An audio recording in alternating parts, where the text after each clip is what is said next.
And this is Andy Vasily.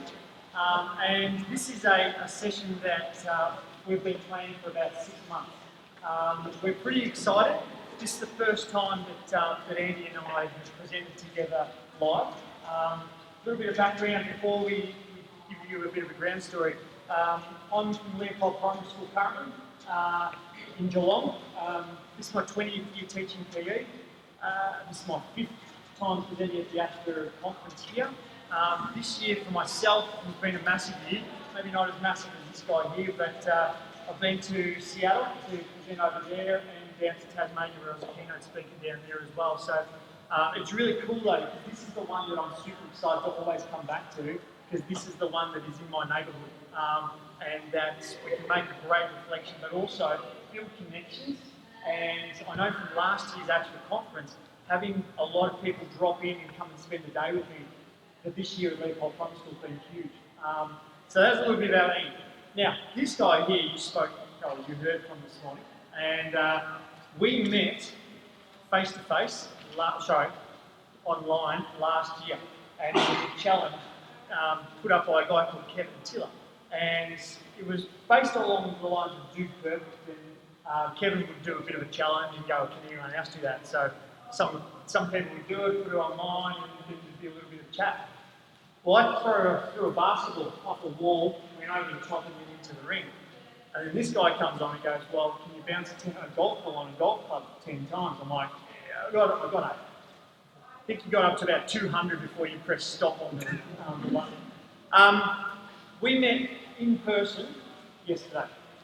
So through social he's like media. a brother. I've known him forever. Yeah. That's how it feels.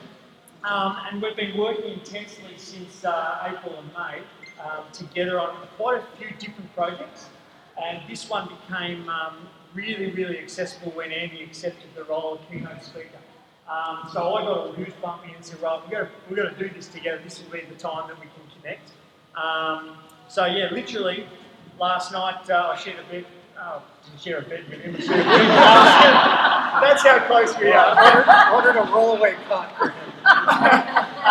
So we shared a bedroom together down in Melbourne, and we went for a run around the G and all of that. And that real connection, but also I guess the piggybacking on the work that we've done for a long time, felt like we'd actually been best mates and been working together live for the last year and a half. So Andy, I know that was a long intro, but... So I'm Andy. I've been outside of Canada. I left Canada in 1996 with my wife, and we moved to Japan for what was going to be 6 months only, that ended up being 10 years. Having kids there, the whole bit. So then we moved on to Eastern Europe, then we moved on to Cambodia, and we're in our 5th year right now in China. So we've been gone now for 18 years from Canada, and our friends have stopped asking us, when are you going back to Canada to teach? And we're like, I don't think we're ever going back now. The international teaching life is great. So if any of you are considering it or have done it, this man right here is from our hometown together, right? Windsor, Ontario. Oh, sorry, Windsor, Ontario. So again, an example of him leaving Canada and coming to Australia. The international teaching life really is great. So if you ever think about it, you should really investigate it and give it a shot. So today we're going to share some practical activities to show how we unpack essential student learning outcomes, as well as the concepts that we teach in our classes. So we are going to start right away with an activity. So the first thing that you have to do right now is you have to find a partner and just lock arms with your partner. So when we see that everybody's locked arms with somebody, we know that we're ready to go. And then I'll tell you the task, okay? You got 30 seconds, go. So I rely on just trusting you to keep your eyes open. So I keep the phone here, thank you very much. Okay, so you're going to close your eyes. I'm going to lead you around. Be sure that you don't bang into anybody and will keep you safe, okay? Okay, ready? Okay, let's go.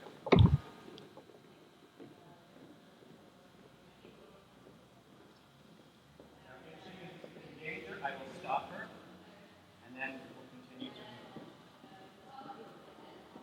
Okay? So decide who is partner A and who is partner B right now.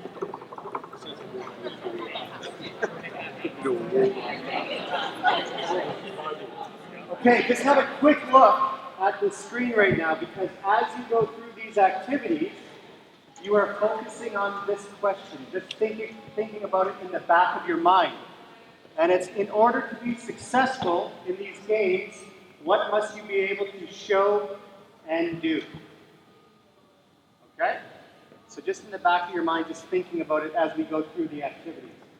So partner A up, ready? Steady. Eyes closed. Go.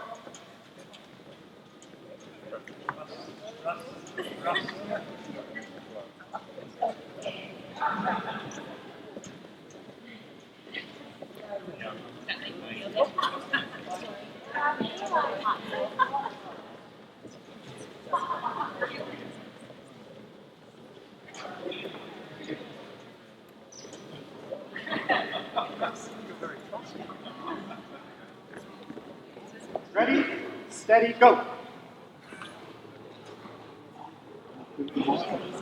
It is slow if you do it, it is really hard.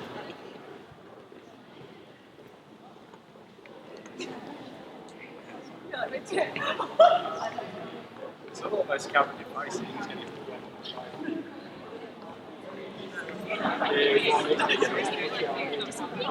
Yeah, because you can hear it. Yeah, that makes me nervous, those subtitles. And stop. So what you're going to do right now, with your partner, you're going to have just a quick conversation about the key question, which is driving this learning experience. So again, in order to be successful in these games, what must you be able to show and do? Just a quick conversation right now before we take it to the next level. There you go.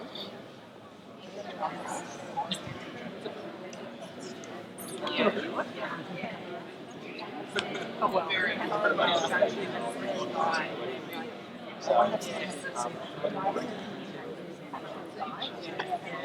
Good experience. So the one strategy that I use is I will get them to share their answers right now and write them down without judging whether or not they're right or wrong. So I'll be writing them down in my journal. So what are some things they might say?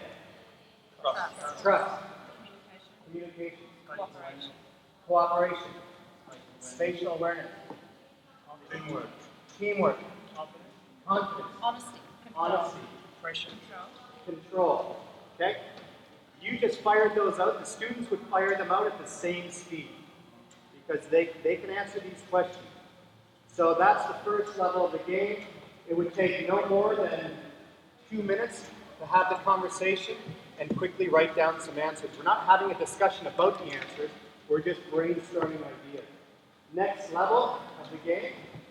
I need a volunteer. Thank you, sir. Great, thank you. Same idea, but watch my hands now. Okay, you ready?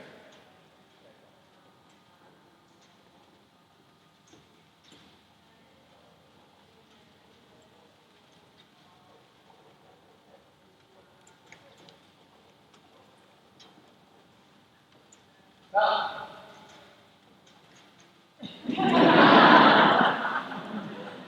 Okay, so now you've got to work together with the other navigators. There's no talking, you're making eye contact, and you are trying to create a safe swap. Every time you can successfully swap without being caught, you get a point. But if you're being led and you can feel the change, you just call it out, and you get a point. Okay, so you have to secretly swap. Okay, ready? Go!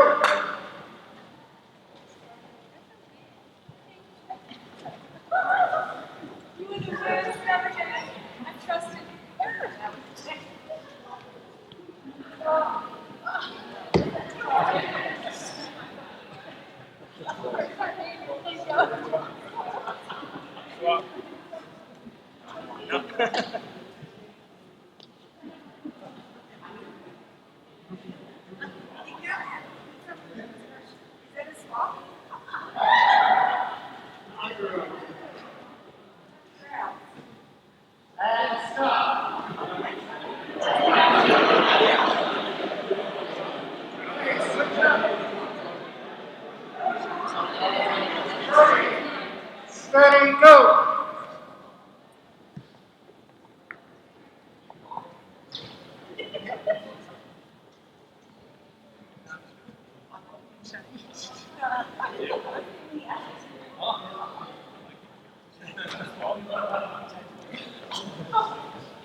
They pulled my arm!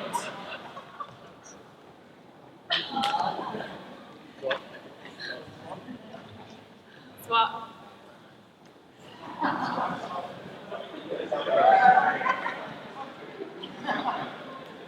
And stop!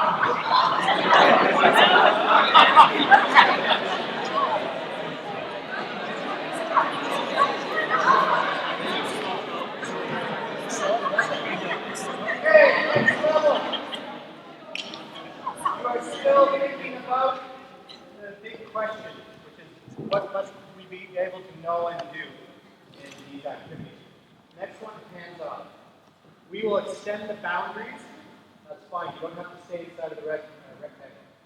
So the only time I put my hands on him is if he is in danger to stop me. Otherwise, he will just listen to me. Okay, you ready? Yes or no? Yes. Okay, great. Go, go, go. A little slow, slow, slow. Slow, slow, slow. Left, left, left. Right, right, straight, to the left. Left, left, left. Wait, stop. Wait. Come on back to me. Go, go, go, go, go, and stop. So have a quick discussion about your communication right now. And then when I say go, we will begin.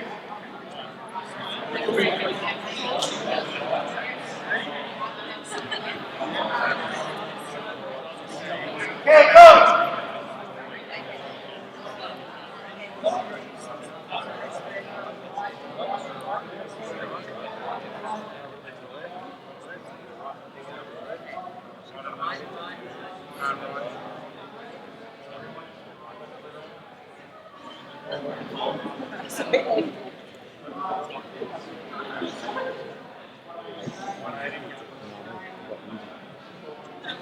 Well, I wanted to, but that's okay. Could have brought some. Could have brought some. I know.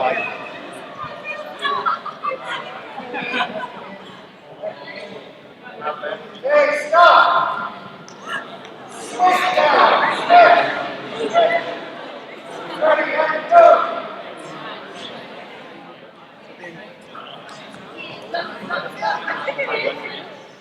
Yep, right, straight, go, keep jogging, left.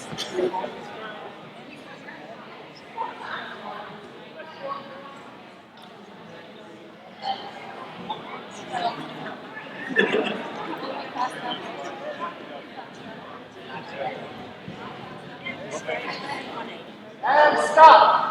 Okay, bring it in here.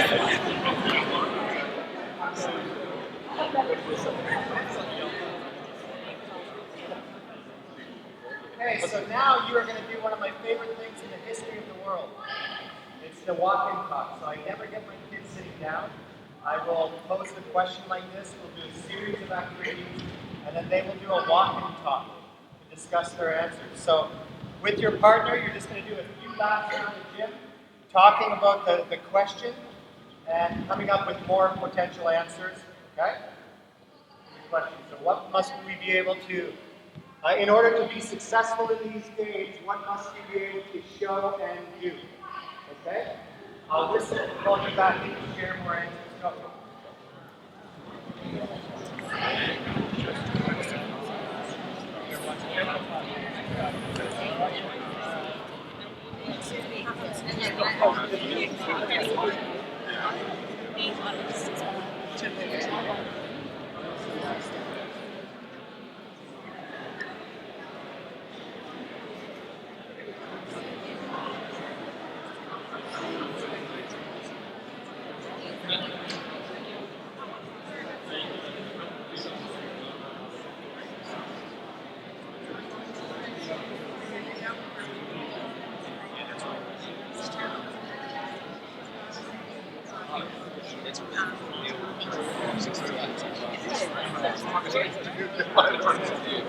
That's really good. Because also it's building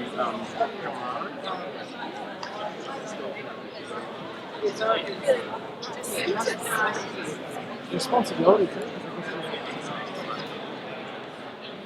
Hey, come on back.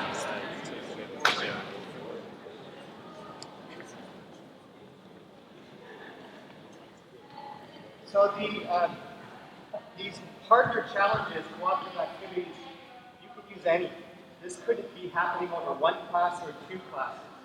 But the idea is that it's at the beginning of the unit, and we're getting the students to do the heavy lifting in regards to identifying important student learning outcomes.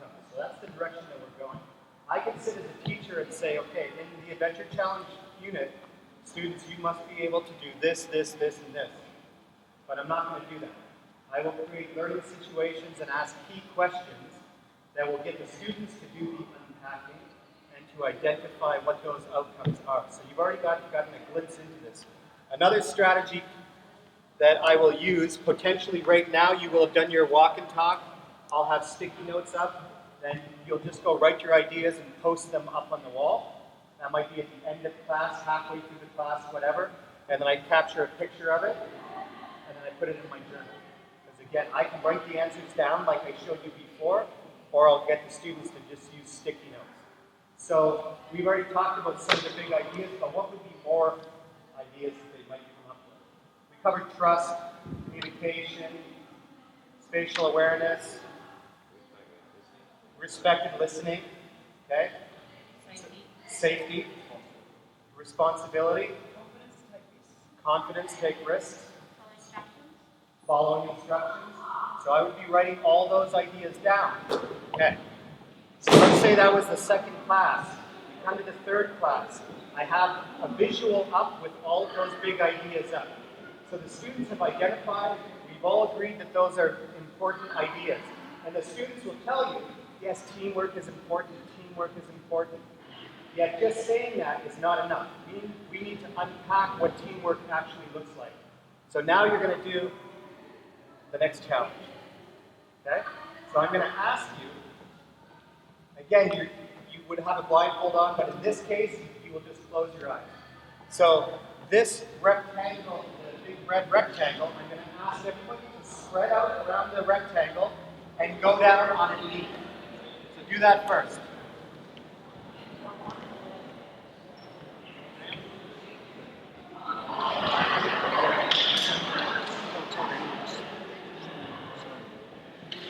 Okay, now I'm going to ask, I'm going to need about 8 or 10 volunteers to be observers. So if you want to be an observer, you are going to watch what happens, make observations, and give feedback to the group after. Very important feedback. So if you want to be an observer, just stand up and come over, just step outside of the rectangle. Okay. This is where it gets kind of crazy. Mr. Hare. Mr. Best. So you cannot, for the rest of this activity, you cannot open your eyes.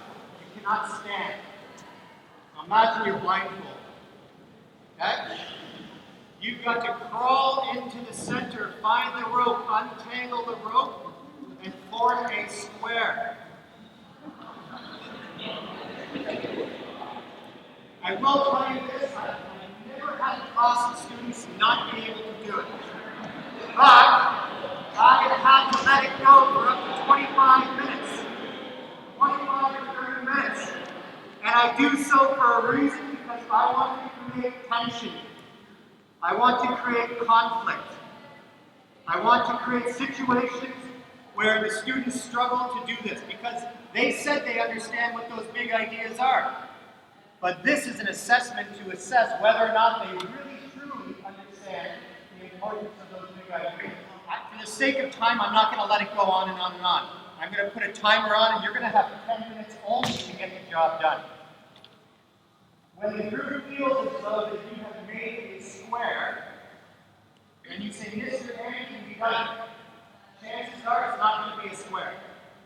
I promise you it won't be a square. At that point, I will have one person stand up and give verbal cues to the group to help them complete the task, so everybody else's eyes will still be closed. So when I say go, eyes are closed, you have to find the rope, untangle it, and form a square. Easy peasy lemon squeezy, yeah? Yes or no? Okay, eyes closed. You can never stand up. You ready? Ready, steady, go. Lost satellite. What was that?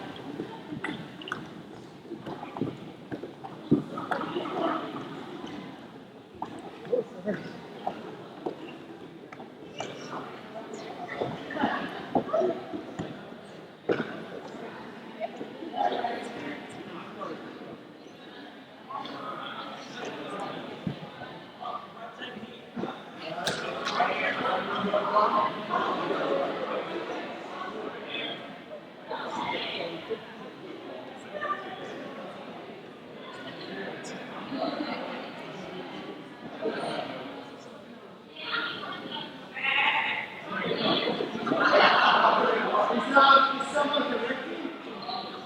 Maybe a lady should direct. Who's got the hands on the road? 9 minutes, 17 seconds.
What I'm pulling is all untangled at the moment. I've got the other end. Oh, we'll let it go. 5 minutes, 17 seconds. I've got the other end here. So one end needs to be threaded and one And needs this to be thread, kept. this point.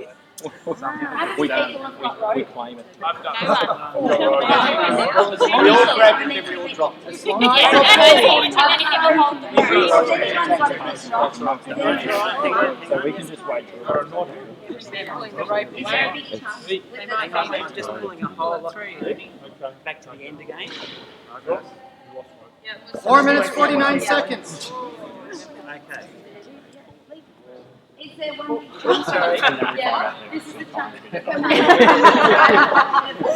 it out. At some states on the If you can. And I've got the end in my left hand.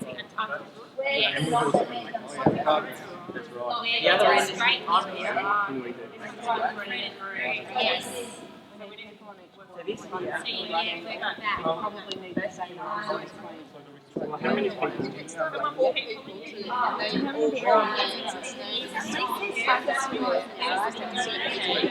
doing a great job. Well done. Fired up, private reflection time. You guys are there. They're just waiting with the support. No, I'm saying you're doing a really good job at what you are doing. You might need to space your hand around. 3 minutes, 39 seconds. 3:39.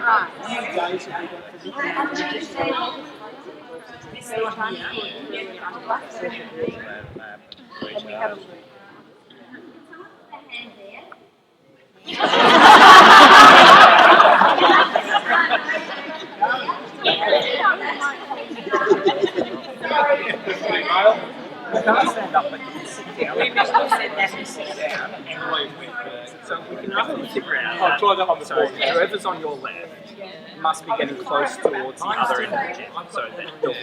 No, towards the door we walked in. Because we crawled straight. Yeah, but I don't think we're Yeah, but I'm just saying, like, it doesn't matter what way, we can just make a square anyway. So if you sit down and you just make someone in a corner, make a corner. So you have someone here, and someone going else that way. And you just make a square. You've earned 3 bonus minutes. Well, as long as someone's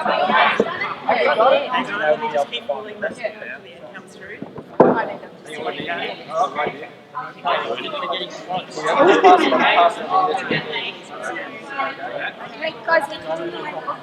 Hey, they're doing a bit of a pass. So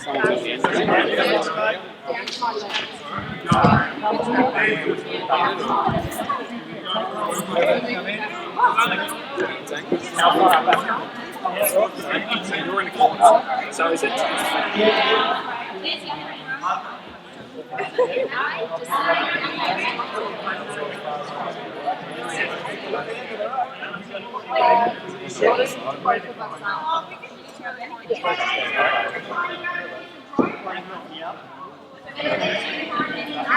Minutes, 22 seconds.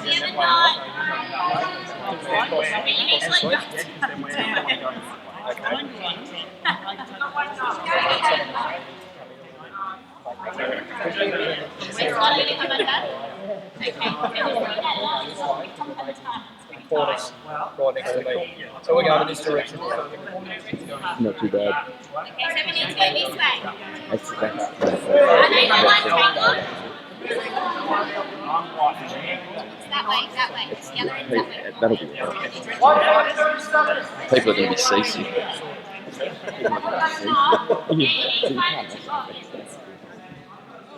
I can't wait to open my eyes. I'm actually.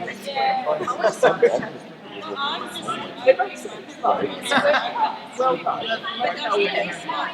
I'm saying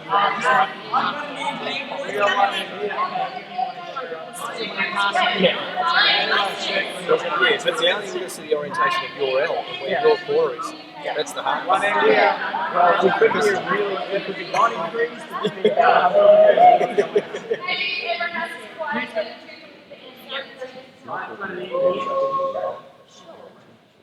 Where is the other end? Upper end? 45 seconds.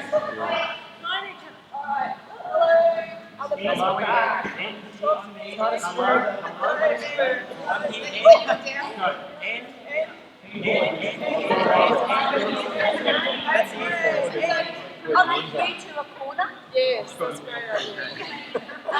Can we fold the rope in half and then we know where the other diagonal corner should be? Everyone just pull your rope. Hang on. I just crossed over a rope, so that's not going to work. Have we got more than one rope? I've got to Okay, stop. You can open your eyes now. Open your eyes.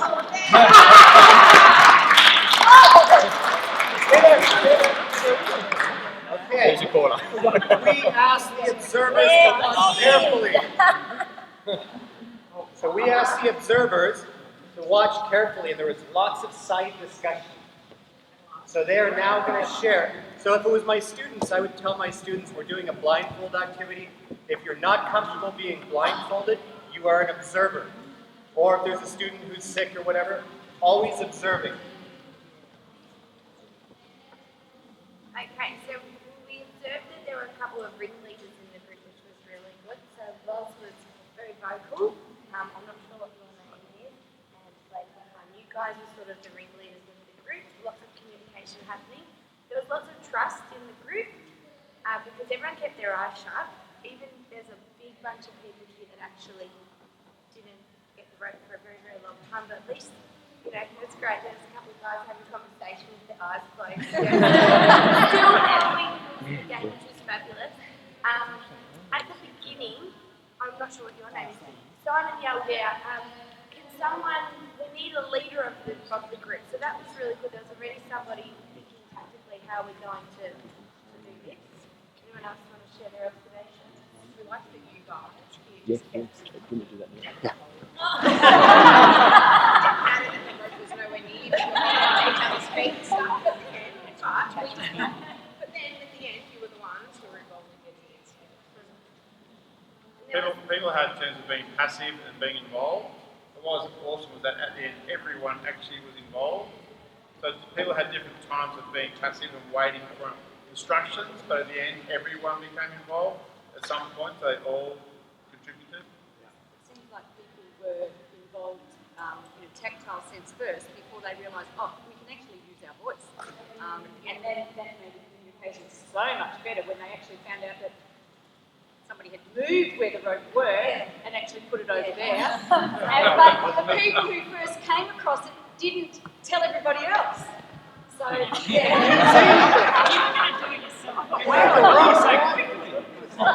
people started speaking, it became a lot clearer.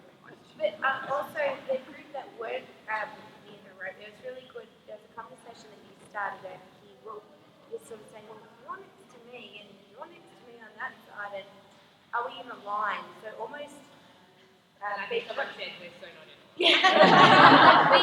Well, if we don't have the rope now, we're sort of in a line, and if we sort of take it towards the door, and that conversation was happening amongst those that weren't untying the knot as well. So again, I let this go to create that tension, and it always creates tension and lots of frustration, and everything that happens with adults happens with children. It's the exact same thing. So let's say at this point we are 4 classes into Adventure Challenge. We've already had the guiding question that has led the unit from the start. We've already unpacked the big ideas. I've made the big ideas, the ones you've mentioned, the most commonly mentioned answers I would have up on a visual that would serve as a provocation at the beginning of the next class. This is where we're at, this is what we've learned. We agree? And then give them that big challenge which you just did. So another strategy that I do for getting students to unpack the big ideas and do the heavy lifting is, you're going to see there's one poster there up on the wall, there's one poster there, there's one poster there, and there's one poster there. Now the questions on the poster are, can you go to that poster? Ed, can you go to that poster? Can you go to that poster? Okay, so this, we've identified 4 big areas. Listening, trust, communication, teamwork. The question here is, how do we know someone is a good listener? So it's not just listening now, how do we know they're a good listener? In what ways do we show trust? In what ways do we show trust? How can we do a better job of communication? How can we do a better job at communication? What does good teamwork look like? So now I would have my students, there's 40 of you.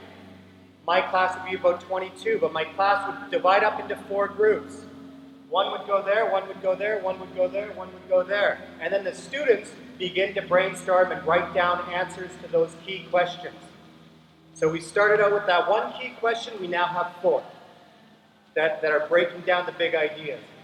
These ideas, trust, communication, listening, teamwork, are directly from my scope and sequence. They are learning outcomes that I have to get my students to be able to know and understand and demonstrate. But I didn't tell them anything. They figured it all out, and they're going to continue to unpack on their own. So what you're going to do now is you're going to divide up into 4 groups. There's markers at each station. You're going to have about 90 seconds or 2 minutes at each station. So when I say switch, you leave the marker there, we go clockwise to the next, and you add ideas. Add more ideas. When you get to the last poster, you may not have any more ideas because there's so many ideas up there already. So I'm going to give you 22 seconds to form 4 groups, equal groups at each station.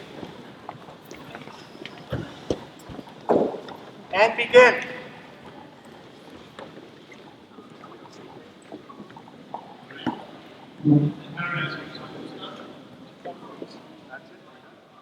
Okay, begin.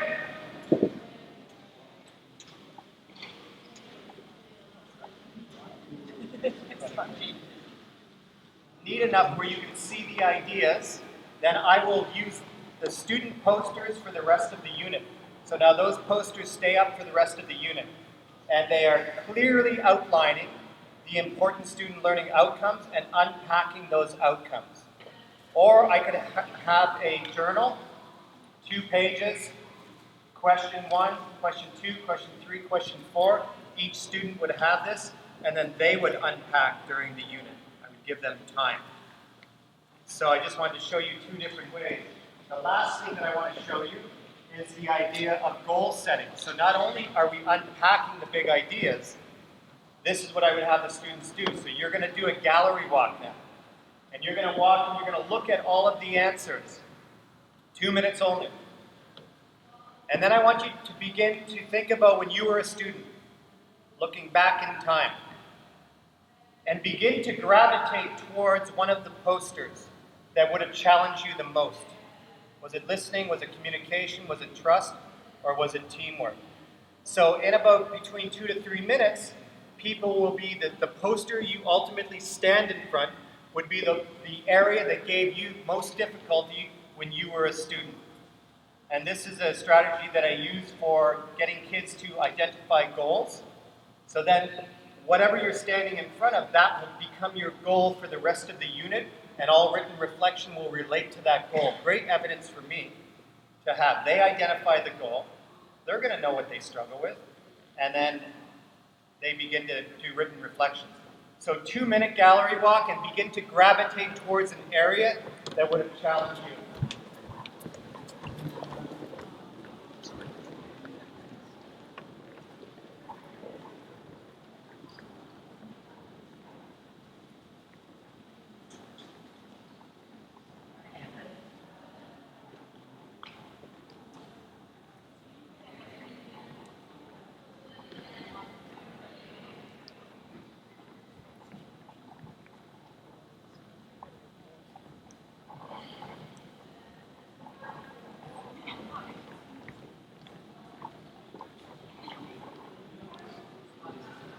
Okay, so now I would have reflection sheets. We're halfway through the unit.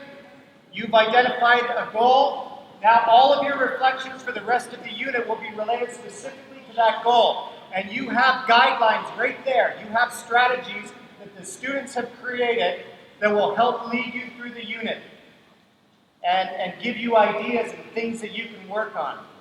So I wanted to give you a glimpse into what that would look like. I do it all the time in my program. Getting kids to identify goals, but also they're unpacking at the same time, so multiple purposes. Okay, I need you to come back here in front, right in front here. Composition unit, the key question, how can we improve upon our movement composition routines? No ideas yet. Students begin to unpack. They come up with these ideas. So this is in preparation of the final routine.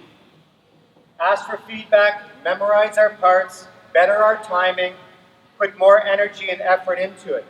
That's not enough. So now we are going to unpack each one just like you did. So through questioning, how can we give good feedback? Feedback is a part of everything we do in PE, in my program. So it's easy for students to come up with these ideas. So I create a checklist, student ideas. Sometimes I have to help them word their idea, but I create the visual, not on the spot during my prep time. From my journals, from sticky notes, whatever it is, from unpacking like this. So there, that's feedback. Then the next class, maybe we're going to work on this. How can we best memorize our parts? Practice with a purpose. Don't just practice randomly. Practice with a purpose. Practice in chunks instead of the whole way. So again, student ideas. Why is putting more energy and effort into our routines important? Student ideas again. How can we improve upon our timing? Student ideas. So now, over several classes, we've unpacked these ideas. They've been made explicit and visual. Okay, again, just a different way that I've done it. How can we ensure success in the movement composition unit? This was a different year that I did this. But again, unpacking with student answers. Okay, so I just wanted to give you a glimpse into what that looks like in my program. Regardless if it's invasion games or adventure challenge or target games or net wall games, I always get them to unpack. And I've shared some strategies now. Right, we're going to see this transitions really well. So what Andy's sort of done is set the kids up for success. And as teachers, we need that to happen. And we need that to happen because we want the kids to walk away with a great experience. Now, success can mean failing at the same time. But sometimes we've got to take kids into a dark place to be able to draw them out, to make them realise how change can happen. So here in Victoria, and those that may be from interstate with us as well, we've got to connect to our state curriculum. Now, moving forward out of Ausval's into the Victorian curriculum, it's using all these great ideas and then having a look at our leading questions in the curriculum, our guiding questions, and trying to understand that elaboration. So really digging deep. What does it say? Where does it fit? What this part of the lesson now is going to take all of those great ideas and challenge you to move them into a unit. Myself, at the moment, I've just finished a net wall unit, so that's going to be our focus today, to try and give you that real connection between setting the kids up for success, understanding themselves, and then building through those ideas. So we're going to throw a lot of information at you, and already have, and then take away as much as you can or as little as you can, knowing that you'll be successful at it. So the great part of success, it starts with us in planning. One of the key messages Andy said today was all about planning and preparation in his keynote. And I know that he made that connection with my picture up there on the keynote. And my personal life and my professional life are exactly the same. It goes down to how much detail you want to put into things is the success that you'll get out of it. If you're happy with a little bit of success, your lesson plans will be empty and you'll get that success that you're after. But if you're wanting to push those kids to the end point to reach and make sure the differentiation hits in, then your planning needs to be extensive. Now, what I do with my planning, and this might be totally different to everyone here, we might all plan 60 different ways. I try and identify with myself that I have a clear understanding of what's about to happen. I will then give myself a unit goal. So as a teacher, I know my kids, and I've been in my school for 15 years, so I've taught them right through. And so I know pretty much where every one of them are up to and the 20 different ways that they're up to in the class. So as a unit goal, I've got to try and encompass that 20 different ways into one or two goals that can move us as a starting point. Because we're not sure where that starting point is, we're going to be all over the place again. The learning intention success criteria, I'm going to bang on about that through today and really show you how the kids can bring in those learning intentions and own the lesson. If the kids truly own the lesson, then the outcomes are easy and the assessment success of it is really easy. We then go into the Ausval's, which is now Victorian curriculum, and then go into the lesson content. Now, I have another PE teacher at my school, but we also work in a small little network. You might have hensed by the Aussie Phys Ed shirts. There's probably a group of 10, 15 of us now trying to work together with Google Drive and trying to actually share curriculum plans. And what comes next in that plan is the actual artistic flair. And the artistic flair is different from school to school because the student clientele are completely different. They're different from class to class. My teaching partner at school, he and I, on this unit plan, have two separate sides. And those two separate sides are completely different because he has a passion one way and his students are driving it one way, and I have a passion a completely different way. And we can have the same year level working and have two totally different outcomes to that lesson. One being successful, and one being one of those ones where you pull your hair out all the time and you just go, oh my God, was that me or was that the kids not getting it? I guess on that too, if I ever pull my hair out, I look back.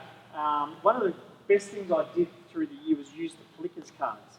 And I know I'm not here to talk about Plickers, but what the Plickers cards did for me was change the way I spoke to the kids. And what I found is I spoke very wordly and technical, and when I started asking the kids for that feedback, I found that actually they didn't understand what I was talking about. So that whole physical literacy was too complicated for the kids. So we broke all that down and we threw it back to the kids and we said, how do you want me to talk to you? And we did exactly this. We had the big book open and they scribbled. Now it looks like a lot of mess, but when you intersect it and you go back, you all of a sudden understand that the language the kids are at. The leading question in this was, what do we know about teamwork? Now this came from a grade 4 class, which ended up being probably half the boys in tears because it became an absolute war in the game that we were playing and it upset them. So the next class we sat down and we started to unpack what teamwork really meant to the kids. But it had to start with what they knew. And then what we then did is we went backwards and had to try and dissect that as to what they didn't know and then try and sprinkle that in. So that's where I'm talking about. This preparation is massive.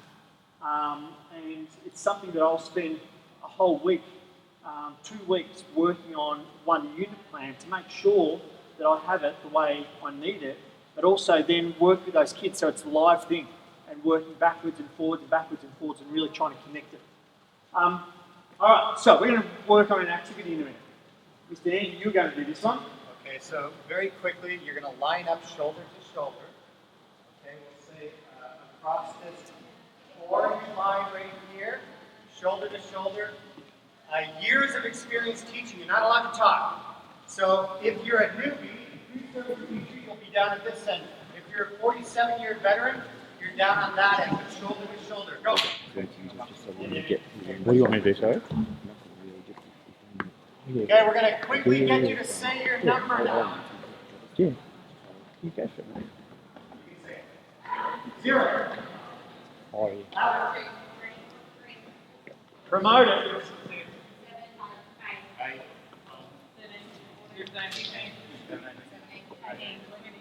23.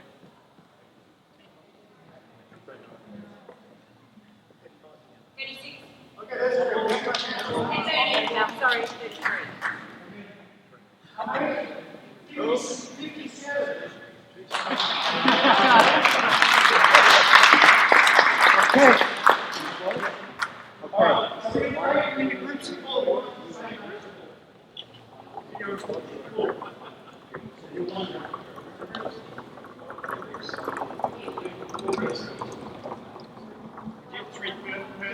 All right, can we get each group to come get a piece of paper and just come back over and see the group? You'll need a pencil or a pen. If you don't have one, grab one. 30 seconds. 30 seconds. And you're going to sit in a huddle with your group. Just make sure if you've got the text, there might be the text around the room, that just give a test run and make sure it doesn't run through. Sorry. Make sure you come back over this way, guys. Alright, so, if you don't know each other, make sure you know each other, because that is your team for the rest for the next half an hour. Now, what we're going to do, one of our leading questions at the beginning of this term with our new 4 units was simply this: what do you know about the next game? Now, I knew what I wanted to do, and they thought they knew what they know. But once they got into a group, some of these, the concepts they knew were debated and actually thrown out, whether they went down there or not. So, in great game show fashion, you have 60 seconds. Don't worry about the yellow sticky notes. To write on your piece of paper everything your group knows about net games. Ready? Go!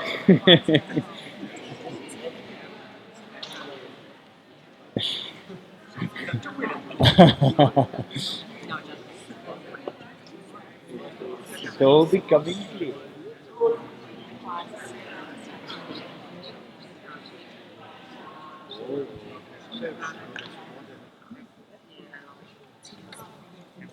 We are on 30 seconds to go.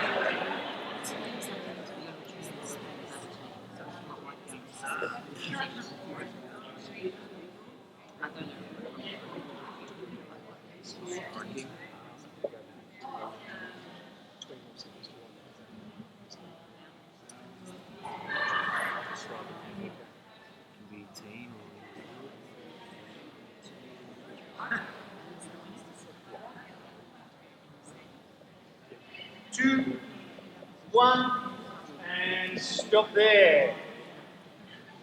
So when I present these ideas to different schools, I always get at least one or two teachers, and I present outside of PE as well, or one or two teachers that will say, especially in PE, I can't do that. It's taking too much time away from activity with the kids. And I'm here to kind of remind the teachers that there is sound pedagogical justification for slowing the class down. This is not 15 minutes. These things can happen quickly, but it's important to be extremely organized so that it can happen quickly. So I just wanted to mention that. I know some teachers might think that this is a lot of sit time and write time, but it's really not when you look at the whole class and how you structure everything. Yeah, absolutely. That's probably, that's a really important thing that Andy and I spoke about this a few months ago. And what was the idealistic of physical education and the suggestion that you always hear, but I've only got 45 minutes, so I've got to run them home. Now, when you break it down and you think, okay, what am I teaching? I'm teaching physical education. And you're trying to give the kids that idea of the deeper thinking that goes through it. Not so much the sports side of it is a byproduct. And if they can think well, they can perform really well. And your inter-school sport when you get to grade 5, 6s is the byproduct of sensational physical education from prep through to that grade 6 level. Is there any secondary teachers here? Yeah, awesome. So this is the same thing. So what you guys need to do is to have a chat backwards to the primary school. I know that there are people that look after transition in secondary schools and primary schools, and they talk together. So I guarantee they only ever talk on an academic nature, literacy, numeracy, to try and work out the next. Seconds to go. I'd shown some videos, gave them an exploration, and then they did something like this. Now, you were all teachers, so you wrote your ideas down, but if you look at that, are any of those answers, or roughly those answers on your paper right now? Just raise your hand if you see any connection between these answers up here and what you have on the paper. Yeah? Okay, so again, just to illustrate the point that students can figure these things out. And these secondary teachers, this is great for secondary because you can really get the secondary students digging deep into what's important. Okay? Yeah, absolutely. And sorry, I was just trying to find. Andy and I did a unit on invasion game, and what we found is when we unpacked it and we came to this end result, the messages were very similar. The kids think the same way. It was the same age group, and we had the same leading questions. So we'll talk a little bit about how we connected that lesson in a minute. Today, I know we could have gone for 2 hours, I reckon. But so we're going to use a game called Nitro Ball. Is anyone familiar with Nitro Ball? Fantastic, this is awesome. Okay, so Nitro Ball, I'm just going to get you to have a look at that picture. What we're going to do in your team, you're going to fold that piece of paper away so you can get back to it. I want you to have I'm just going back a couple of steps. Flip your paper over, okay? I want you to have a look at the picture. I always do this with my kids. If you go into Andy's session next with power of provocations, this is something I learned from Andy. And it's setting the kids up for success. Give them a picture or a video to make them connect with what they're doing. Because the visual learners still won't understand even if you break it right down into that language. So have a look at that picture. Have a look at the balls over here. And on the back of the page, just write 2 or 3 points of what you think this game is about. Okay? And then we'll be able to move on and get into a real small little activity and go with this. Alright? So we've got, again, probably 30 seconds, I reckon. Have a look at the picture. Think about, be familiar with the equipment.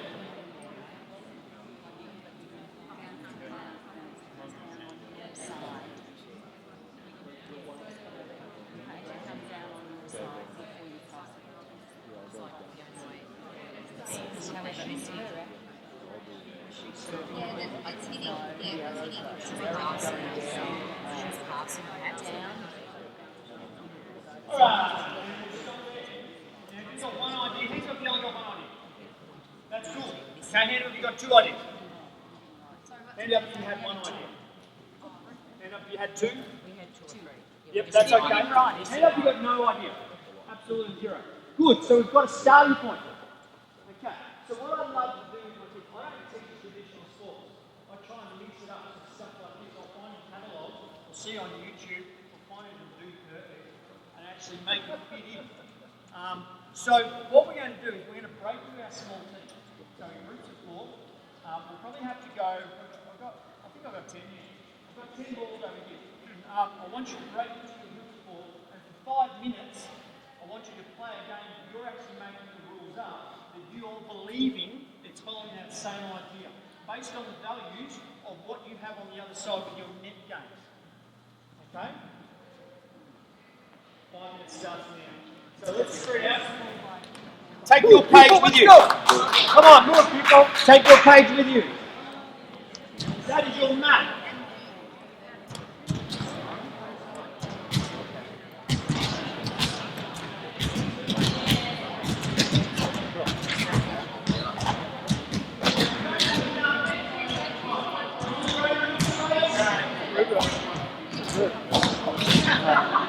What is the sign?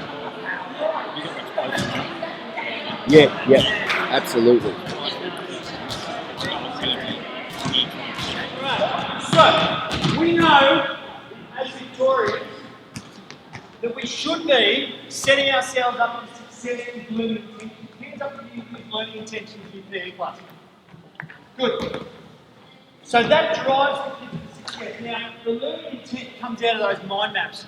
We're skipping forward probably a few hurdles here, but these are what my kids came up with. The 3 concepts of the net wall sport: to rally with the opposition, to outwit the opposition, and to score. And so for the last 7 or 8 weeks, I've been using net wall games, and we've played. This is how much diversity is. We've played speed minton. Who was at speed minton this morning? No one? We've played spike ball. Who's heard of spike ball? Yeah. If you haven't, Google it. We've played nitro ball, and I think they were the only 3.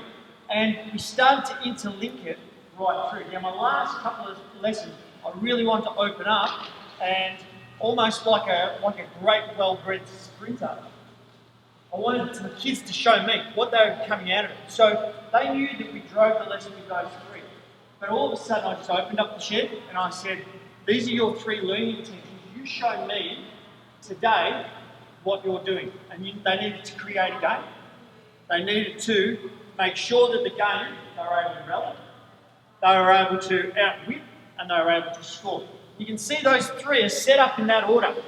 The rally was the very first one, because if we came out, if Sarah and I came out, and all of a sudden we wanted to do the first one first, I'm going to be pounding that ball as hard as I possibly can, because I don't want her to get it. But we've got to get into the kids' heads that part of net ball sports is you've got an opposition, and it is sometimes great to be able to rally back and forth, that it may not be about outwit or score. It's about trying to control. So it brings in the fundamental motor skills. That's what I love about Game Sense, because we're making sure that Prep 1, 2 stuff and Grade 3 stuff has been done well. And if that's been done well, Game Sense is going to really kick off. And if we as primary teachers do it well, our secondary teachers are going to go, damn, these kids are easy. But secondary teachers, I guarantee you know where the kids without skills come from, because maybe, I'm not saying it, but maybe they don't have a sports program, or maybe they have a confused physical education program, but the kids are not connected to it. Okay? Because they're at that age where skills have been developed and habits have been formed. It's very difficult to sometimes break those habits. So learning intentions is huge, and that comes from drawing that out. So we spoke about the 3 leading questions, and that was mine. This is what the kids are assessed on. This is what their success criteria is about. 23, 24, I think my biggest class is about 29. 3s, 4s, 5s, 6s set their own success criteria. I can, by the end of this unit, I can blah, blah, blah, blah, blah. I can, blah, blah, blah, blah, blah. I can, blah, blah, blah, blah, blah. And we set up the rubrics around that. It's a lot of work. Don't get me wrong. There are some days I go home and I want to sleep at 5 o'clock because the lessons have absolutely rocked. And it's rewarding, but it is hard work. And I guess that's that big thing going back to being prepared. The more you do earlier, the more you're going to succeed later. So the three leading questions, three learning intentions, coming back to that every single time. I was just speaking to you, sorry, what was your name? Yeah. So we spoke about a gymnasium and being able to have a nice big TV and stuff like that. Even if you don't have that, who hasn't really been in their school? Like put sports equipment in, or even a rubbish bin, or even, I don't know, like something with 3 sides. All of a sudden, you can have plastic pockets on those, and your learning intentions and questions can go in that side. And as a teacher showed me that one about 4 years ago when I was talking about the gym, and he said, I don't even have an indoor space, but I've got a wheelie bin. And that wheelie bin was his intent program, so guiding those kids. We did that one. Okay. We're jamming for time. So what we're going to do this time is, in fact, I'm going to share with you before, so you're not totally confused as to what Nitro Ball is all about. When I watched you and you went off into your groups, we played just like adults do. We talked, we made up our own games, and we became children again, which was really cool. We had the laughs, and there's a little bit of competition, a little bit of banter going back and forth. Nitro Ball, if I played the provocation video, you would have really connected with it. It's a game of upside-down volleyball, and it's set up directly for this. A couple of teachers over in America created it, and what they found is that kids, we know it, kids cannot play volleyball, and it's probably one of the most difficult things to do because the ball's coming at them at speed in the air, and all of a sudden they're having to throw their hands up to either hit this ball straight up in the air, and if we haven't prepared them with the skills, there's no hope, so they lose faith in it. So Nitro Ball, every time that ball comes over, it must hit the ground first and bounce, so it stops the play, it slows the play. So this time when you go back, find a line, make that your court, 2 people on one side, 2 people on the other, play a game of volleyball, but the ball has to hit the ground first before you can hit it up to your partner, set it, dig it, or spike it over, okay? And I want you to bring in the scoring system now. Okay, so you rally, and now I want you to outwit, and I want you to score. We're going to do it for about 4 minutes. Go. We can go wrong. The ball's got to bounce down. Yeah. And you can't make it bounce. So what you might have sportfolios. I know my grade 5, 6s do sportfolios, so they'll have their iPads and they'll collect stuff in. It's a way of being able to collect your thoughts and your ideas and be able to reflect on your journey. So this is something Andy uses a lot, so we're going to let you explain this. I will use this in workshops. So when I lead workshops, teachers, so if it's a 2 or 3 day workshop, teachers will have a big poster. And then any ideas that resonate, because again, different people will have different ideas that resonate.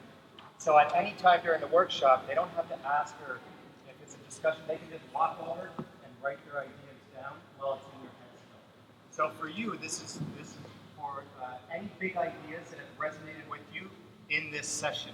So you're going to come write your name on here and then just brainstorm. We'll give you about 5 minutes to write your takeaway ideas down here. 3 minutes. And then go.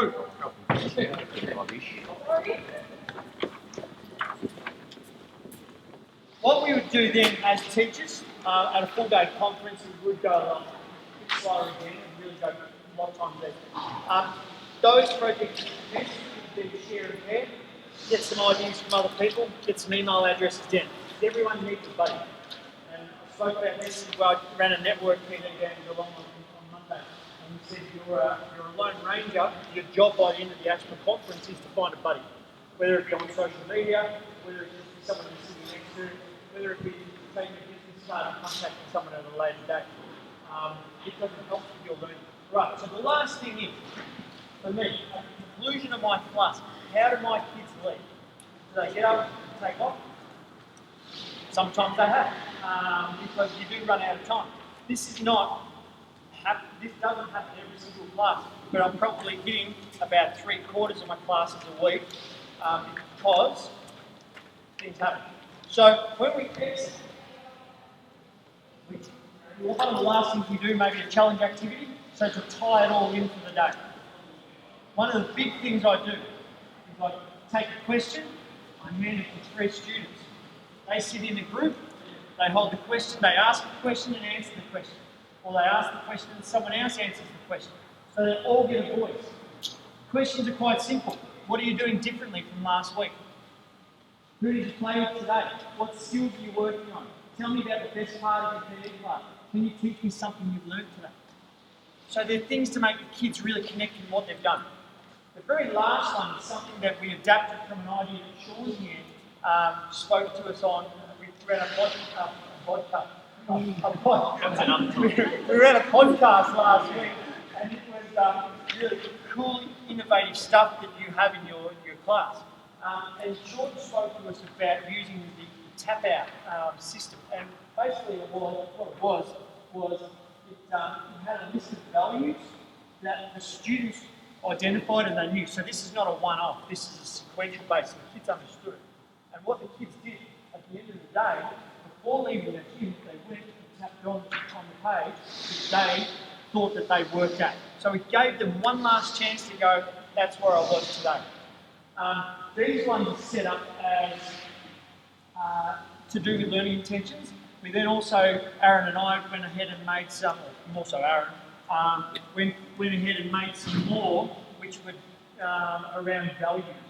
So all of those tonight will be downloadable for free on A2Phys Ed. So yeah, grab them as much as you can. The very last one that I do with my little kids, and I love this one, because we appreciate that kids will see a Mutant Ninja Turtle and they'll have a favourite, but it doesn't sometimes connect well. So my little kids, I get them to stamp the page. So I give them 3 questions. I was awesome, I was great, I found stuff difficult. And they'll line up, this will be on a whiteboard, they'll line up, they'll stamp where they were for the day, I'll stand there and have a look, and anyone that might come right down low, I'll just have a little sneaky discussion with and reflect on that. So some real simple ways for the kids to exit, but it's very important ways for the kids to exit because they think before they leave, so you can reconnect them back in. That's it. Thank you very much for your attendance today, guys. And I know we've thrown a lot of stuff at you. 3 websites, ACHPER Ed. PYP with Andy is Andy Vasily. He's now had to go to another last session. And my own personal one, Mr. Phys Ed. So you can catch either of us on all of those, or just...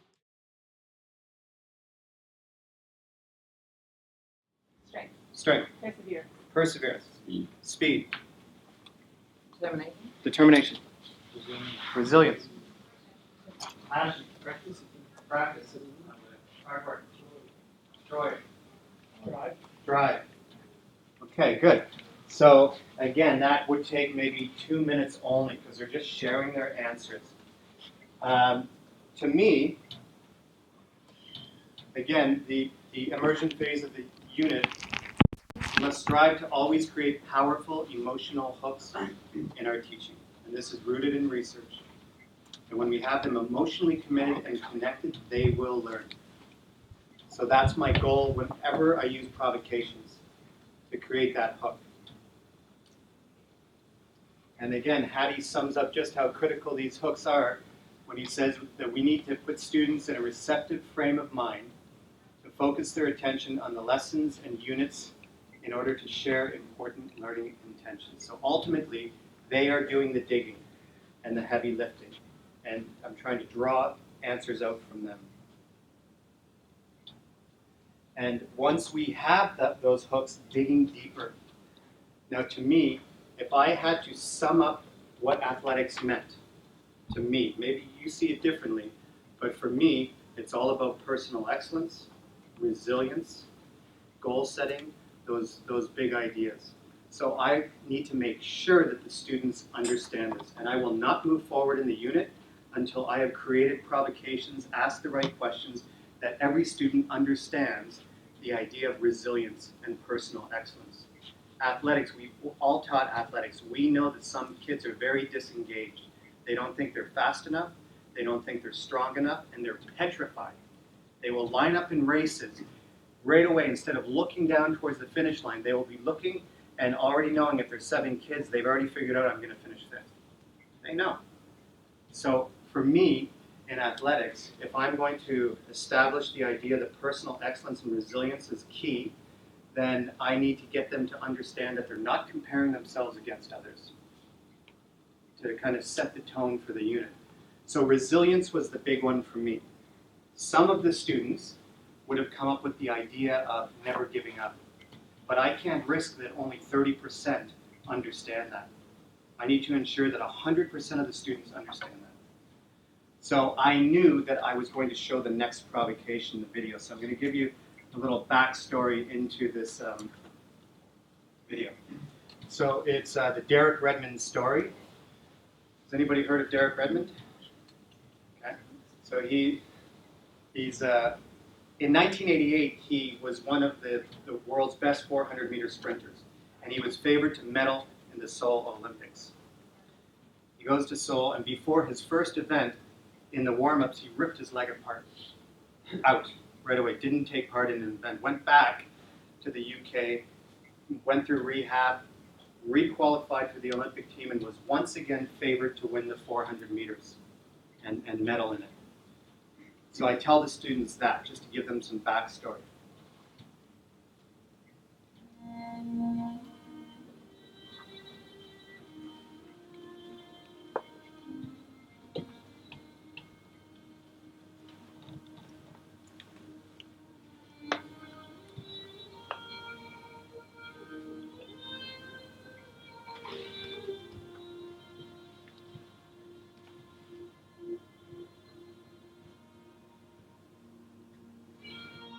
Then it's our time to challenge it right away and say, in fact, yeah, maybe you're not the fastest in the class, but that's not what it's about. So I told the students a little more backstory to the Derek Redmond video. And you saw his father was when Derek Redmond was crying, his father was pulling his hand down. And he was doing that for a reason. And he was telling his son, you have nothing to be ashamed about if you're crying. You are showing that you are a champion here. 65,000 people are not going to remember the gold medalist. They're going to remember that moment. So to the kids, that was a valuable lesson of personal excellence, because all Derek Redmond wanted to do was know what it was like to cross the finish line in the Olympics. I can guarantee that every student, after that experience, understood the power of resilience and personal excellence. And I'm friends with a lot of parents in the school, and I received a few phone calls saying, what the hell did you do to my kid today? They were crying at dinner talking about the man with the broken leg. But the kids knew enough of the story to explain what it was about. So that was the initial provocation. And the kids are just kind of blown away. And they're saying, there's no way that Usain Bolt is as fast as Mr. Ross on a bike. And I stopped the time just about when he crossed the finish line, which was about 9.6 seconds. So they were like, no way, no way. So then we go out to the side of the track now, the side of the 100 meters. All the kids come out. Now, poor Ross has just sprinted 100 meters on the bike. His legs are burning, but he knew he had to go around and do it again. So he comes around again. I time it, and this time, do you think he was slower or faster? Just slightly. He's got strong legs, but he couldn't do 9.6 seconds. So maybe he was like 9.74 or something. And then I was like, Mr. Ross, can you do it again? He went around. He ended up doing it 114 times that week. And I was not a fan of his, and he began to question why he came to non-gym. His legs were shaking and burning. But it was a great learning experience for the kids. So at that point, he would come around a few times, and then we challenged the kids to race Usain Bolt, to start where they thought they needed to start, to not beat Usain Bolt, or to let Usain Bolt beat them, but to tie Usain Bolt. So of course, most of the kids would start at the 50-meter line on the field, and then Ross would come around and he would yell, go, and then they would start running. But after a few more times, they started to stagger where they were starting. Some started 80 meters back, some started 40 meters back. So the goal was to get them to goal was to get them to tie Usain Bolt.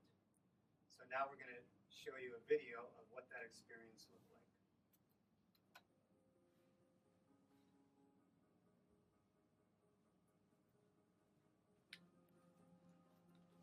Ross actually made this video for us.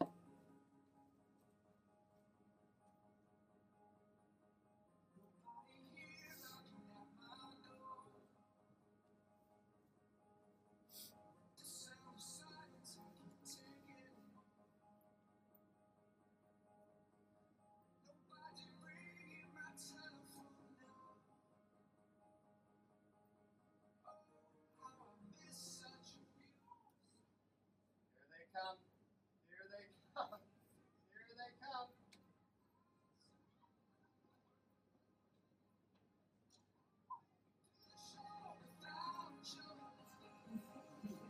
She wasn't supposed to be. She's a competitor.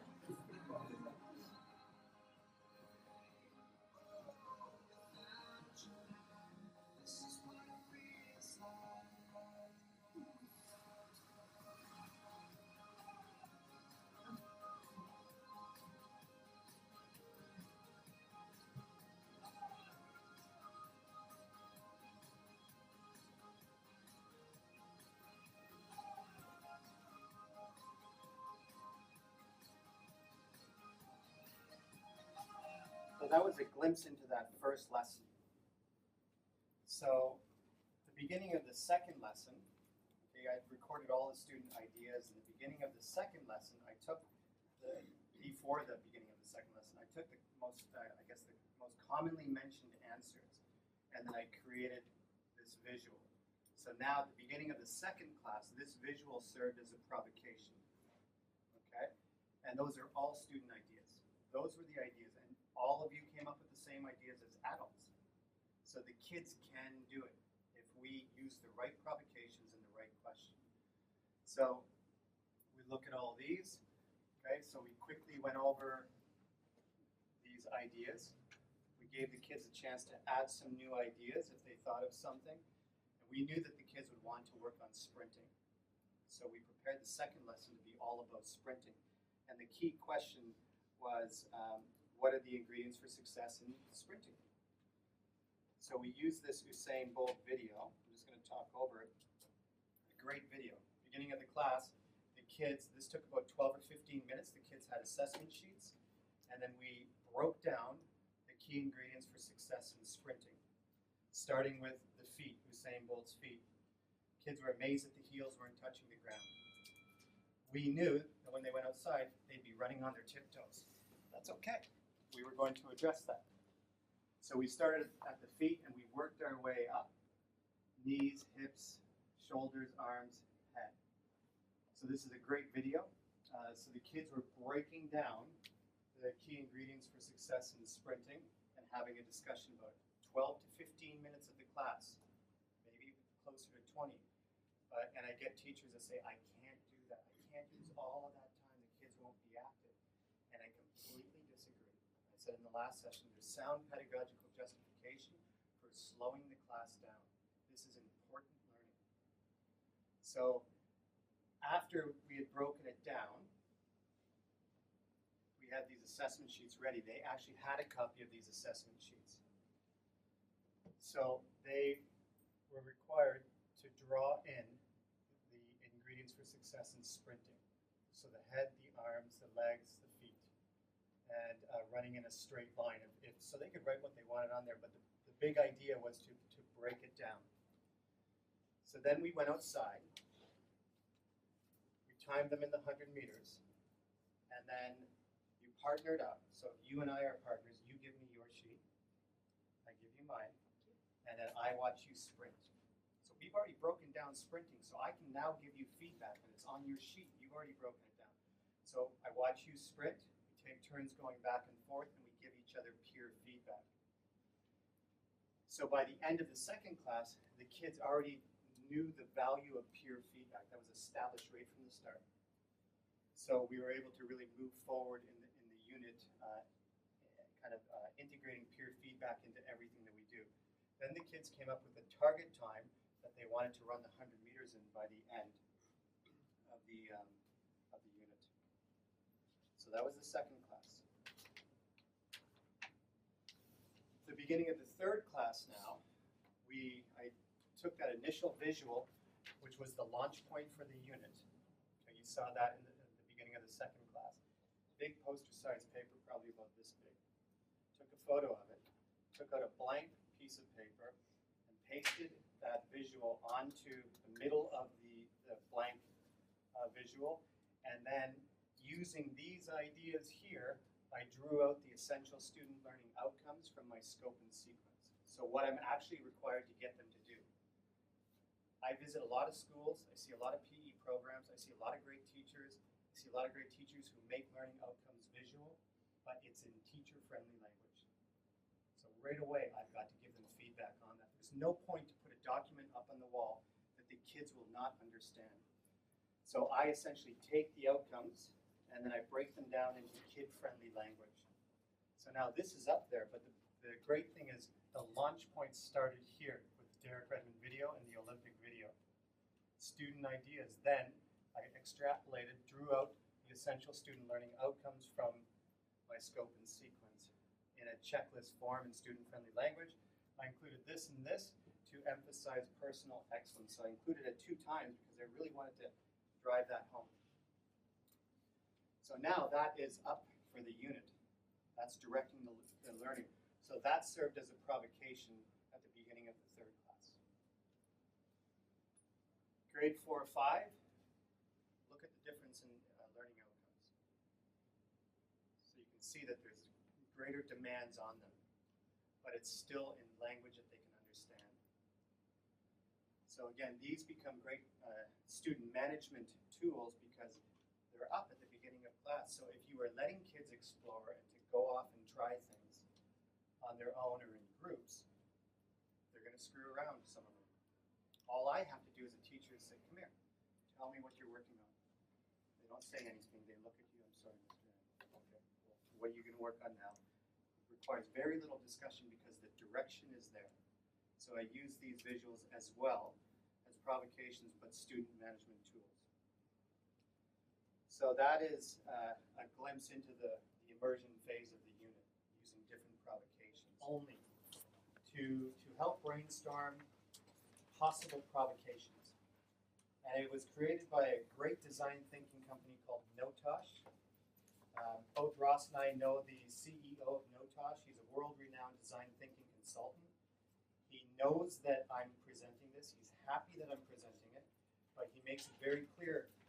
Make sure that teachers know that this is just a brainstorming tool only. It's not your unit planner. It's just a brainstorming tool. So I'm just letting you know that. So I'm going to take you through what this is all about, brainstorming provocations. But as teachers, or when you're doing this brainstorming, it's impossible ideas and possible ideas.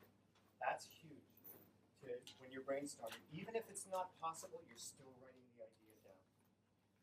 So let's start the project title. I want you to think about a unit that you teach in PE that's not one of your strongest units.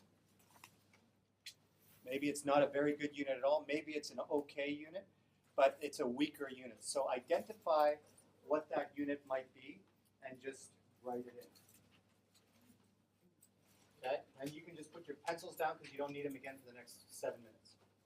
Maybe 5 minutes.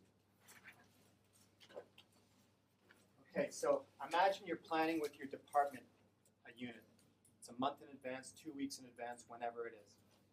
And you're thinking about that initial provocation or a series of provocations. That's what this is for on a big level. On a mini level, it can be just the little mini provocations that you use each lesson. So, point to this box, direct teaching. Direct teaching are things that you absolutely have to step in and instruct. They can't figure it out on their own. Lots of times it's for safety reasons. So for me, shot put and high jump, I can't just allow them to inquire into it and explore. It's dangerous, so I need to step in and teach those things specifically and explicitly to the kids. So those would be the skills that we must teach the kids. This is where it gets tricky now. Museums and galleries. Okay? If I was doing a basketball unit in high school, I could not bring my kids to the Pro Basketball Hall of Fame in the USA. I couldn't do it. But that's not going to prevent me from writing it down. Basketball Hall of Fame USA. I'm writing down impossible and possible ideas. So museum and galleries, where can you bring them that will help support the learning in the unit? Dropping down to staff expertise now. See that box? So who on staff could potentially do a better job than you at teaching a skill or a concept or an idea? So you think about who you have on staff that might be able to come in. Up here, open-ended activities. Game creation is a perfect example. We don't know what the final product will look like. What are some things, tasks that we can get the kids to do that are open-ended in nature? Excursions, same idea as museums and galleries. Where can you bring them that will support the learning? Activities to develop empathy, Derek Redmond's story. So any kind of things that you can do to really emphasize and develop empathy, because that's where it starts a lot of the time, in creating that emotional hub. Places, very much the same as museums and galleries and excursions. Where can you bring them? Impossible, possible. Existing resources. What do you actually have at the school that supports the learning in the unit? Time for tangents. Who's ever gone on a tangent in their teaching? Raise your hand really high if you have. Really high. Really high. Okay, I'm glad that most of you have your hands up. Yes, we all go on tangents. So this, you just kind of think about what tangent you could potentially go on and then write it down. And you don't have to fill out all of these boxes either. You don't even have to go in order. You can go wherever you want, start wherever you want. Artifacts. What can you actually bring in that they can see, touch, feel, that supports the learning in the unit? People and visitors. Skype. Parents in the community. Who can you bring in? Great for dance units and movement composition units to get different parents from different cultures to come in and teach dance. Internet resources, you right here. Films or animations, great for movement composition. Kung Fu Panda, whatever it is, just to get kids, or snippets of these animations to get kids thinking about whatever the unit is. Local community links, so here would be Melbourne, and then TED Talks. Who watches TED Talks? Okay, so write down TED Talks there. These ideas here are just for your consideration. You don't have to do anything with those, but you're just kind of potentially thinking about these things during the unit. So the idea is that when you have your unit coming up, that you use this to brainstorm ideas for potential provocations, big provocations. So that's what we're going to do now. But before getting into it, I want to tell you about, so Ewan McIntosh is the person who created this document. He tells the story of one time being in New Zealand with a group of grade 5 and 6 students who were doing this culminating project. And there was loads of kids, maybe 80 kids in this room. He had taken them through this idea in a simplified version about brainstorming all of these ideas. So he had them off in groups of 8 or 10. Imagine a big piece of butcher paper, markers around, so every kid has a marker. And then he said, okay, 15 minutes, you're going to write down as many ideas as possible. Impossible or possible. Go. He tells the story that one group, after 15 minutes, wrote down something like 158 ideas. I've done this with teachers, put teachers in groups. Okay, start writing your ideas down. 3 ideas only. Because they're thinking possible, possible. It wasn't possible for me to bring Usain Bolt in. However, writing down ideas such as this begins to challenge you to think about innovative ways to make that experience happen on a scale that you can make it happen, considering your resources, your teaching space, access to technology, all of that. So what we're going to do right now is you can choose to work on this on your own. Or, for example, if you're going to do a grade 9 movement composition unit, for example, maybe you can team up with people doing grade 7, 8, 9, 10 movement composition. So you'll be in a group. And then the group will brainstorm as many provocations as possible about movement composition. But I want only one designated recorder per group. So even though it might be a group of 5 teachers doing movement composition, there's only one recorder. All the others are just sharing ideas. So I don't know how you're going to do it. I just tell teachers, just somebody stand up and say track and field or athletics. I'm going to do gymnastics. I'm going to do invasion games. I'm going to do movement composition. So who might do movement composition in high school? Raise your hand. We've got one. We've got, okay, Nathan, you two could team up. Who would do movement composition in early elementary? Middle or upper elementary? Shit, what are you guys going to okay, who's going to maybe do invasion games? Raise your hand. Gymnastics. Okay, now I'm going to leave it to you to stand up and firmly say what you're doing and then team up. I'm going to give you 3 or 4 minutes. Then you're going to begin right away with your group. Maybe you're on your own and you're going to have 15 minutes to write down as many ideas as possible. And I'm going to put pressure on you to write instead of discuss whether or not it's possible. Okay, you've got 2 minutes. AFL grounds, we're going to look at Indigenous history, we're going to look at self-assessment, we're going to have the kids draft their own ideas, look at whether or not they're the star player or the lower player, have different games with different levels, kids help us self-assess others, they give each other feedback.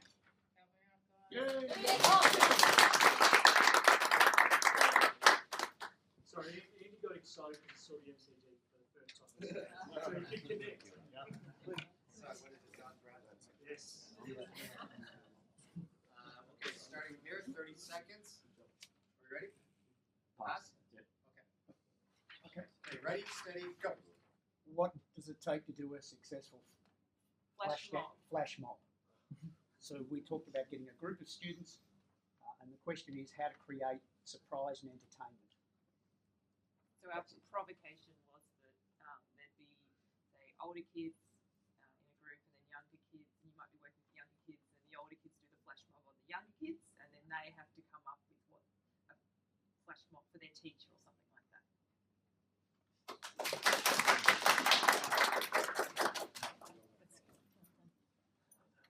Which group over here?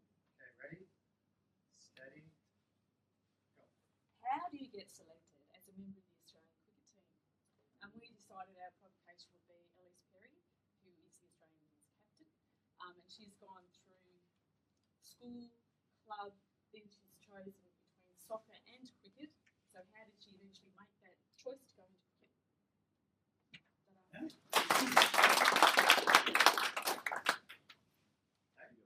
Ready, steady, go. All right. We copied you a little bit, Andy, and we said we were doing gymnastics, and we said something as simple as what are the key ingredients for success in gymnastics? And again, we were going to show some students some video of elite athletes being successful in gymnastics, and also others who would make mistakes. So who were committing but making mistakes. We were then obviously going to get their feedback, and we were going to then develop into trust exercises. Next over here. Yes? Ready, steady, go. Ours was around movement composition at years 5 to 6, and our key provoking question was what makes a dance visually appealing to an audience. And then our thought was to use a video clip of multiple styles of dance. I believe there's one of dance through the ages from, we don't know, there's one on YouTube, each of the videos.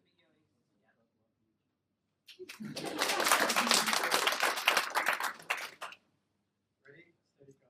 Ours was game sense for year 5 and 6. Our question was how can we successfully use game space when playing games? We thought we'd have a game to start off with, no rules, no boundaries, and just see what happens. Then bring the students back together and obviously discuss how their movements and use of space impact their games and hopefully allow them to correct their behaviour or adding some game sense to the next game. Okay, I just wanted to give you a glimpse into how this is used. So I really encourage you to bring it back to your schools, share it with the classroom teachers, share it with the single subject teachers, and really begin to think about provocations in a different way. So I'm just going to close the session off with just showing you one more provocation that I used. So just grab a seat for the last few minutes.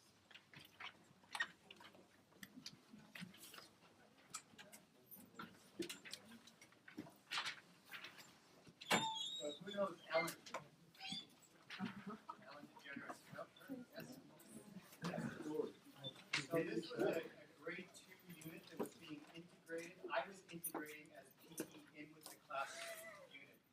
And it was a PYP unit, and the driving theme of the unit was how our passions can inspire us to create change. So I had an afternoon, we had a planning afternoon. We were using the Notage, this brainstorming tool, all the grade 2 teachers as well as the other single subject teachers.